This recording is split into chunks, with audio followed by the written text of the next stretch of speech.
வேறு லெவலில் இருக்குது இந்த ஹைப்ரிட். ரொம்ப சூப்பர் இல்லை? நேம் பிடிச்சிருக்குங்களா தங்குங்களா?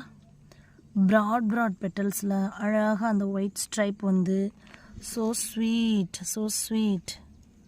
அழகு அப்படியே கை மேலே தவழும்போது இன்னும் சூப்பர் அழகாக இருக்காங்க. கண்டிப்பாக இந்த ஹைப்ரிட்ஸ் வந்து நெக்ஸ்ட் இயர் நான் கொடுப்பேன் சேலுக்கு. Beautiful one. நம்மளோட ஹைப்ரிட் எல்லாமே நிறைய விஷ் லிஸ்ட்டில் வச்சு தங்க லிஸ்ட்டு போட்டு எனக்கே ஹைப்ரிட் வந்து நான் லிஸ்ட்டு போடாமல் இருக்குது. அப்படி கேட்கும்போது ரொம்ப ஹாப்பியாக இருக்குது. இதில் பாருங்கள் 3 பெட்டல்ஸ் ப்ராடாகவும், அடுத்து ஒரு 3 பெட்டல்ஸ், அடுத்து ஒரு 3 பெட்டல்ஸ், 3 6 9 12 இருக்குது. இதில் அடுக்கு அழகு ப்ராடாக இருக்குது பாருங்கள். அதோட இது எல்லாமே க்யூட்டி பை பாருங்கள், அழகாக 3 பிரிஞ்சு வருது. இப்படி சூப்பராக வருது. வா, ஸோ ஸ்வீட்.